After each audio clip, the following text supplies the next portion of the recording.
예수님께서 12제자를 이제 불러주셨습니다. 이제 우리가 쭉 읽었습니다만 12명의 제자를 예수님이 불러주셨어요. 제자의 길은 부름받은 것으로부터 시작됩니다. 제자의 길은 부름으로부터 시작돼요. 그래서 우리 교회가 부르심 교회예요.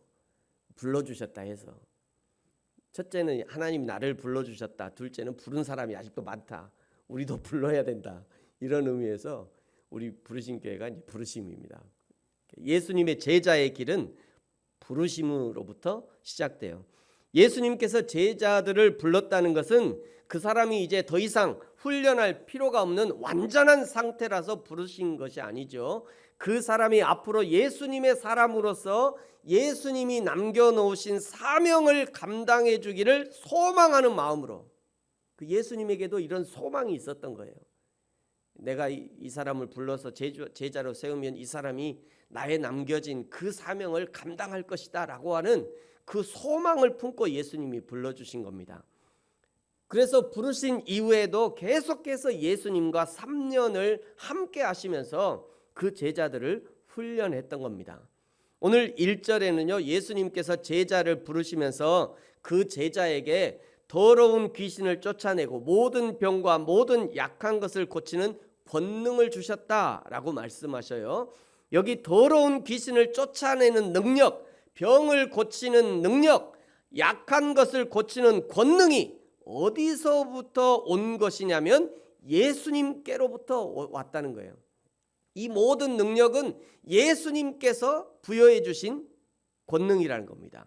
이 권세와 능력은 제자들이 기도를 많이 해서 그 대가로 받은 것이 아닙니다. 제자들이 금식을 많이 해서 그 보상으로 받은 것이 아니에요. 제자들이 성경의 박사학위 하나쯤 받아서 또는 목회에 관련된 무슨 목회학 박사쯤 하나 받아서 그 보상으로 주어진 것이 아니에요. 이 권세와 능력은 제자들의 어떠함이 근거가 된 것이 아닙니다. 제자로 부르신 예수님이 앞으로 변화될 제자들, 예수님의 일을 감당할 제자들을 기대하심으로 부어주신 권세와 능력이에요. 그러면 이 12제자들 뿐만 아니라 오늘 예수님을 믿는 우리 모두도 예수님의 제자로 부름받은 사람들인데, 그러면 우리에게도 이런 권세와 능력을 주셨다는 것인데, 생각해보면 나는 아무래도 뭐 그런 권세가 없는 것 같고, 제가 목회를 처음 시작할 때, 야, 목회하려면 죽은 사람 하나쯤 살려내야 된다 막 이런 얘기를 하길래 그런 얘기 듣고 기가 팍 죽더라고요. 나는 그런 일이 없는데. 진짜 그랬어요. 목사님, 앞으로 이제 목회하려면, 교회 개척하려면 죽은 사람 하나쯤 이제 살려내야 돼요. 그런 얘기 하길래 나는 그런 능력이 없는데 이거 어떡하나? 제가 고민했어요. 그것이 아니라는 거예요. 그것이 아니라는 거예요. 여러분, 우리에게는요 이미 권세와 능력이 있다는 것을 어떻게 확인할 수 있냐? 난 분명히 예수님의 제자인데, 그럼 나에게도 저 권세와 능력이 있다는 건데 그걸 우리가 어떻게 확인할 수 있느냐? 어떻게 확인할 수 있냐면요, 어떤 음란을 모의하는 장소, 또 사기를 모의하는 장소, 어떤 더러움을 모의하는 장소에 예수님을 신실하게 믿는 여러분이 한번 가보십시오. 아마 그러면 거기 있는 사람들이 야, 재수에 온 붙었다 저는 태태 막 소금을 뿌릴 거예요. 그 경험 안 해보셨어요? 아마 그럴 겁니다. 그렇게 해야 정상이에요. 예수님을 신실하게 믿는 여러분이 음주 가무를 즐기는 자리에 가보십시오.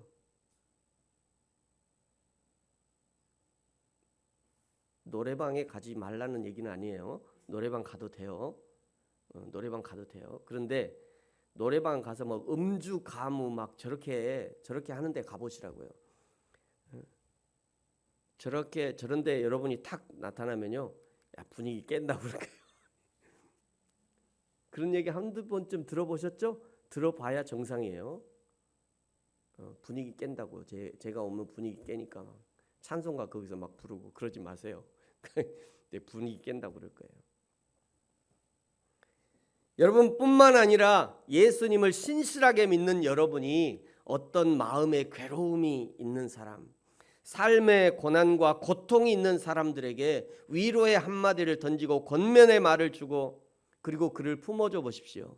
그 순간에 그의 마음이 녹아지고 회복되고 격려받는 일이 일어날 거예요. 어떤 사람에게는 이런 모든 능력과 권세가 아주 골고루 발현되는 사람이 있는가 하면 어떤 사람은 그 사람의 성품과 또 성정에 따라서 특별한 능력과 권세가 두드러지게 발현될 수도 있습니다. 이 권세와 능력을 제자들에게 주셨다는 것은 앞으로 예수님이 세워가실 우주적 교회 공동체가 어떠한 모습으로 있어야 하는지를 잘 보여주는 거예요. 예수님의 권세와 능력을 위임받은 제자들의 사역을 통해서 예수님의 이름으로 이런 기적 같은 일들이 일어납니다. 그러나 그것보다 더 중요한 것이 있다는 거예요. 이 모든 권능이 예수님께로부터 왔다는, 이 모든 권능이 예수님께로부터 왔다는 것을 드러내는, 인정하는 그런 공동체가 되어야 된다는 거예요. 이 모든 권능이 예수님께로부터 왔다는 것을 인정하는 공동체, 그것이 우리의 교회가 되어야 되고요. 이 땅의 교회들이어야 되고 그리고 이 땅의 성도들이어야 돼요. 이 모든 권능을 인정할 수 있어야죠. 그것을 위해서 오늘 1절이 아주 분명하게 이야기하는 겁니다. 더러운 귀신을 쫓아내며 모든 병과 모든 약한 것을 고치는 권능을 누가 주셨다고요? 예수께서 주셨다고요. 이게 가장 중요한 거예요. 이 모든 권능을 예수께서 주셨다. 교회는요, 철저하게 예수님께 종속되어야 합니다. 교회는 철저하게 예수님의 권세와 능력을 의지해야 교회로서의 사명을 감당할 수 있는 거예요. 여러분, 성도들도 마찬가지입니다. 성도들은 철저하게 예수님께 종속되어야 돼요. 날마다 예수님이 내 인생의 주인이심을 날마다 순간마다 고백해야 그 사람이 정상적인 신앙이에요. 예수님의 권능의 통로가 된 교회, 건물의 교회에 집중해서는 안 됩니다. 예수님의 기적의 통로가 된 제자들, 목회자들에게 집중해서도 안 돼요.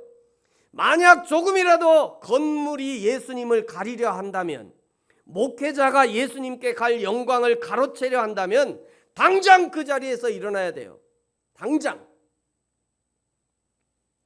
사랑하는 성도 여러분, 저와 여러분이 오직 예수님께만 집중하고 오직 예수님의 이름만 드러내고 오직 예수님께만 영광을 돌리는 저와 여러분이 되어지기를 예수님의 이름으로 축복합니다. 방송실 제 소리를 약간만 좀 줄여봐 주세요. 이게 하우링이 약간 뜨는 것 같아서. 이 예수님의 권세와 능력을 부여해 주신 제자들의 이름이 있죠. 2절부터 나옵니다.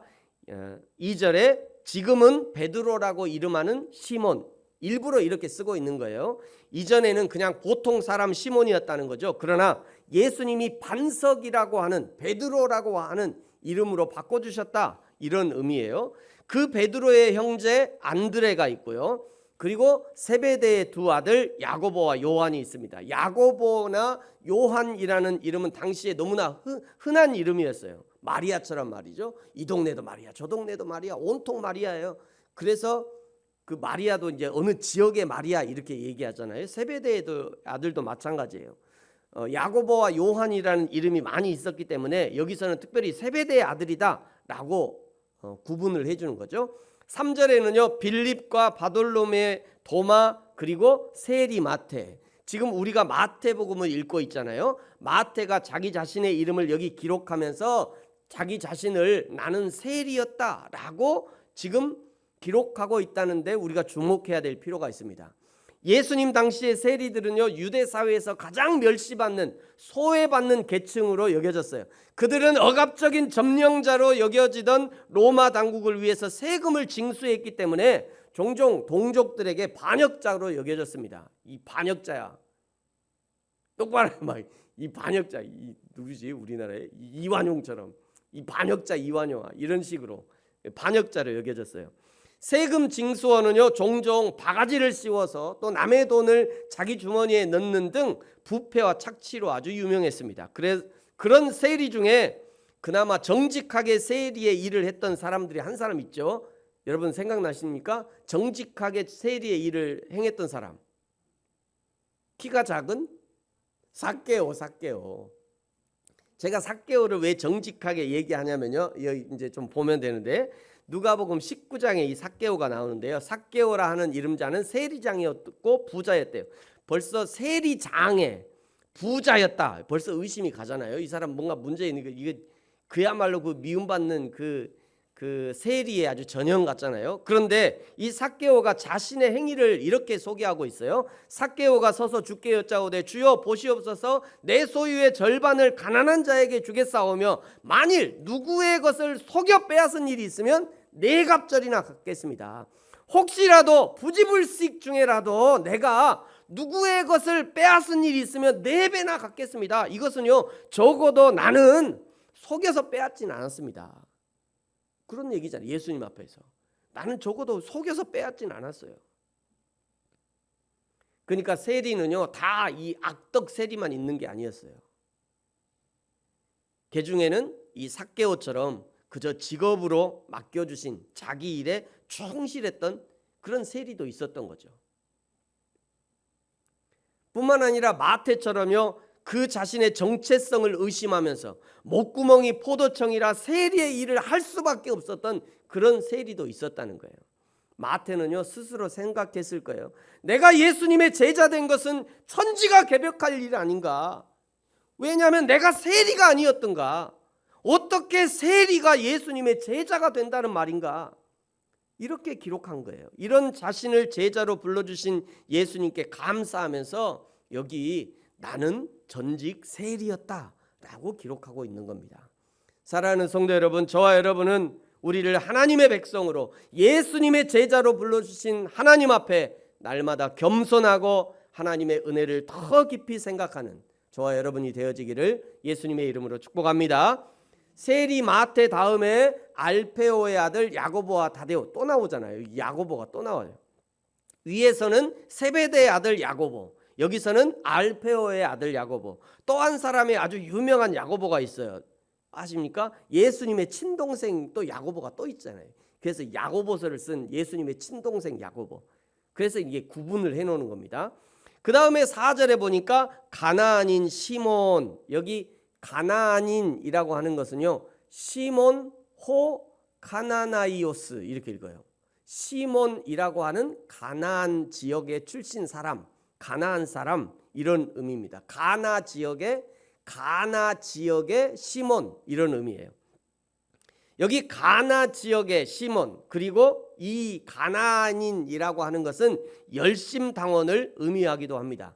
누가복음에서는요 셀롯이라는 시몬이라고 소개하면서 시몬은 로마 제국의 지배에 항거해서 조직된 급진파 유대인 단체인 열성당원, 열혈당원, 셀롯당원이었던 거예요. 이런 강경파 시몬이 예수님의 제자에 포함되어 있다는 것은 예수님이 선택한 제자들 사이의 그런 다양성을 강조합니다. 예수님을 따르기 전에는 서로 다른 배경과 상반된 이념을 가질 수도 있지만 그들은 모두 하나님 나라의 메시지를 전파하는 공통의 목적을 위해서 부름받았다는 것을 보여주는 거죠. 오늘날 교회 안에도요 여러 사람들이 있습니다. 어떤 사람은 급진적인 사람도 있고요, 어떤 사람들은 온건한 사람들도 있어요. 어떤 사람들은요 파랑색을 좋아하기도 하고 어떤 사람은 빨강색을 좋아합니다. 그럼에도 불구하고 그들이 교회 안에 있다면 적어도 교회 안에서는 자신의 색깔을 내려놓고 하나님 나라 확장을 위해서는 얼마든지 협력할 수 있어야 합니다. 가나안인 시몬, 그 다음에 가룟이라는 지역의 유다, 그는 예수님을 판 자다라고 기록하고 있어요. 마태복음에서는 가룟이라고 얘기하고요, 구약에서는 여기를 그리옷이라고 얘기합니다. 여기가 이제 가룟이라는 지역이에요. 이 사해바다 건너편이죠. 사해바다 건너편, 여기가 이제 그리옷인데 이 성읍은요 모압 족속의 그 도시였고 아마 여기가 수도였을 것이다 라고 얘기하는 사람들이 있고, 최소한 큰 도시였을 거다, 이 모압의 큰 도시였을 것이다 라고 얘기합니다. 이 모압에서는요 그모스라고 하는 우상을 숭배했어요. 이 그모스 우상은 어떤 우상이냐면요, 인신제사를 드리는 그런 우상이었어요. 그 부모가 자기의 어떤 소망이 있으면 자기 아들이나 딸을 갖다 줘요. 저기다. 그리고 저 불로 태우는 거예요. 무섭죠? 여러분 부모님께 감사하세요. 이게요 어떻게 되냐면 저 불구덩이 있잖아요. 먼저 저 그모스 안에다가 조그만 아기를 넣어요. 그 다음에 밑에서 불을 지펴요. 그럼 뜨겁잖아요. 뜨거워서 아기가 소리 지르면 저게 무슨 공명 장치가 있대요. 공명하는 장치. 그래서 나팔처럼 이게 소리가 속에서 우와 이렇게 소리가 나오는 거예요. 그러면 이제 그모스가 받아주셨다 이러면서 인신제사를 드리는 그런 우상입니다. 근데 예레미야 48장 29절에 보면요, 이 그리옷에 대해서 이렇게 소개해요. 우리가 모압의 교만을 들었나니 심한 교만 곧 그의 자고와 오만과 자랑과 그 마음의 거만함이로다.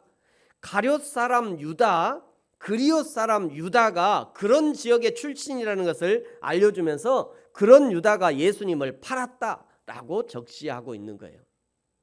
여러분, 저와 여러분도 언젠가는 우리도 하나님 앞에 서게 되겠죠. 하나님 앞에 서면 아마 이런 표가 붙어 있지 않을까 생각합니다. 저와 여러분은 과연 어떤 수식어가 붙을까요? 여러분은 여러분 자신에게 어떤 표가 붙어 있기 원하십니까? 내가 원하는 이름표도 있을 것이고 하나님이 기억하시는, 하나님이 붙여주시는 그런 이름표도 있을 거예요. 저와 여러분이 하나님 앞에 갔을 때 이 사람은 겸손의 사람이다, 겸손의 사람 누구 땡땡땡. 또 어떤 사람은 이 사람은 섬김의 사람이다, 섬김의 사람 누구. 또 이 사람은 사랑의 사람이다, 이 사람은 사랑의 사람 누구. 딱딱 이름. 이렇게 이 정도 겸손의 사람, 섬김의 사람, 사랑의 사람 이 정도면 되지 않겠어요? 하나님이 우리를 이렇게 기억해 주시면 감사한 일이죠. 12명의 제자를 세우시고요, 그 제자들에게 앞으로 제자의 사명을 감당하기 위해서 어떻게 살아야 하는가를 교훈하시는 내용이 오늘 이제 10장의 내용이에요. 5절에 보니까요, 이방인의 길로 가지 말고 사마리아인의 고을로 들어가지 말아라 얘기합니다. 그 다음에 오히려 이방인이나 사마리아에는 가지 말고 이스라엘의 집에 어린 양을 찾으러 가라 얘기합니다. 이 말씀은 사마리아를 소외시키는 지역 감정을 부추가는 그런 인종차별적인 그런 말씀이 아니라, 이 말씀에서 가장 중요한 포인트가 뭐냐면요, 잃어버린 양이에요. 지금 예수님의 관심은 잃어버린 양이 어디 있느냐이고, 그 잃어버린 양을 최우선으로 찾아야 한다는 것입니다. 그 잃어버린 양이 어디 있느냐면 이스라엘의 집에 있대요. 구약 성경 전체에 걸쳐서 하나님은요, 이스라엘을 자신의 특별한 소유로 선택하셨어요. 이스라엘과 언약을 맺어서 그들의 하나님이 되시고 그들을 자신의 백성이 되게 하셨습니다. 이것이 레위기와 신명기에 아주 자세히 나오죠. 이스라엘과 계약을 맺은 하나님은 지금까지도 신실하게 하나님의 약속을 지키고 있지만, 그러나 이스라엘 백성들은 아주 틈만 나면 도망가라고 그래요. 이스라엘 백성들은 틈만 나면 하나님 안 보이는 곳으로, 요나도 하나님 안 보이는 곳으로 가려고 그러고, 틈만 나면 하나님 없는 곳으로 가려고 이스라엘 백성들이. 그런데 문제는 이스라엘 백성들이 자신이 지금 옆길로 가고 있다는 것들도 모르고 있다는 것이 문제예요. 자기가 지금 어디로 가고 있는지를 몰라. 그런 이스라엘 백성들이 스스로 하나님과의 언약을 깨버리고 지금 도망가서 마치 꿩이 머리만 숨기고 숨어 있는 것처럼 그렇게 지금 숨어 있는 거예요. 어디에 숨어 있다고요? 지금 이스라엘 백성들이 어디 숨어 있다고요? 이스라엘의 집에 숨어 있대요. 이스라엘 민족의 그 집에 숨어 있다는 거예요. 그 이스라엘 백성들이. 그래서 그들을 최우선으로 찾으라는 것이 오늘 5절과 6절입니다. 이런 부분에서도 우리 하나님의 신실하심을 우리가 찾아볼 수 있죠. 이스라엘이 아무리 하나님 싫다고 도망다녀도, 하나님의 백성이 아무리 하나님이 싫다고 도망다녀도 우리 하나님은 결코 우리를 포기하지 않으십니다. 반드시 찾아서 우리를 하나님의 자녀 삼아주셔요. 여러분, 누가 지혜로운 사람입니까? 도망 잘 다니는 사람이 지혜로운 사람이 아니라 어려워도 힘들어도 하나님 붙들고 십자가 붙들고 결코 하나님과 떨어지지 않는 사람, 그 사람이 지혜로운 사람이에요. 여기 어린 친구들 잘 들으세요. 여러분이 아무리 도망 다녀도 우리 하나님이 결코 포기하지 않으십니다. 가끔 우리 이제 권사님들, 이제 늙으신 권사님들 이렇게 간증 들어보면, 목사님 내가 어릴 때 교회 다닐 걸 그랬어. 어릴 때 내가 헌신할 기회가 있었는데 그때 헌신 못했어. 그런 얘기 많이 해요. 또 여기 부모님들 계십니다만, 부모님들 너무 걱정하지 마세요. 부모님은 포기해도 우리 하나님은 결코 포기 안 하셔요. 너무 멀리 가지만 않도록, 너무 멀리 가지만 않도록, 너무 멀리만 가지 않도록 조금씩 도와주면 우리 하나님이 반드시 붙드십니다. 걱정하지 마세요. 뿐만 아니라 이 이스라엘 집으로 가라라고 하는 것은 제자들에게도 그들이 어디로 가야 가장 영향력 있는 복음을 전할 수 있는지 예수님이 아시고 거기 가서 사역하라고 지금 알려주는 거예요. 지난주에요, 저희 교회에서 일본에 있는 그 줌 일본 선교연합과 함께 일본에 있는 15명의 선교사 가정에 선물을 보내드렸어요. 누군가는 왜 목사님 하필 일본이에요? 라고 얘기도 하고, 저희 일본 같은 놈들 그냥 다 지진나서 죽어버려야 속이 시원한데 뭐하러 저 나라에 저렇게 하냐고 가끔 그래요. 저도 가끔 그런 마음이 들긴 해요. 가끔 그렇게 그런 마음이 들기도 해. 만약 우리 중에 굳이 목사님 일본이 아니라 나는 다른 나라 품고 싶어요, 다른 나라의 선교의 사명을 갖고 싶고 다른 나라에 더 하고 싶어요, 이렇게 생각하신 분이 계시면 당연히 그렇게 하셔도 됩니다. 교회에서 지지해 줄게요. 근데 제가 일본의 마음을 품고 일본 선교사를 후원하고 줌 일본 선교연합도 만들어서 함께하는 이유는 제가 일본 유학을 경험했고요, 또 거기서 살아본 경험이 있고, 그래서 일본이라는 사회를 조금 알아요. 거기에 조금 익숙해요. 그래서 저도 일본을 섬기는 것이고요. 우리 제자도, 그래서 오늘도 예수님도 제자들에게 그 익숙한 이스라엘의 집에 가라 이렇게 말씀하시는 거예요.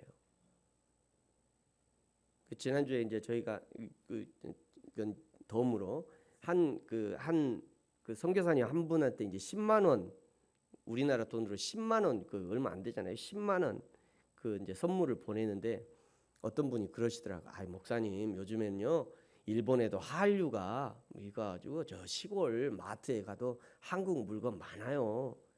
그 택배로 뭘 보내시냐고. 그냥 그 우리가 굳이 안 보내도 거기 가면 그 마트에 가면 많이, 마트에 있는 거하고 내 거하고 뭔 상관이에요?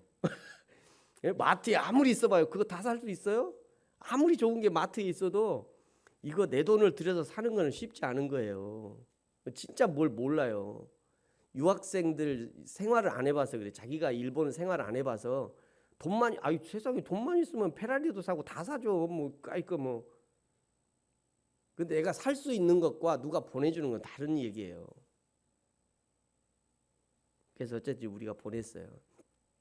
왜 그러냐면 예수님도 그 이스라엘의 집으로 가라라고 하는 것은 너희가 익숙한 그 현장으로 가라, 이런 의미입니다. 사랑하는 성도 여러분, 저와 여러분에게도 익숙한 현장이 있을 거예요.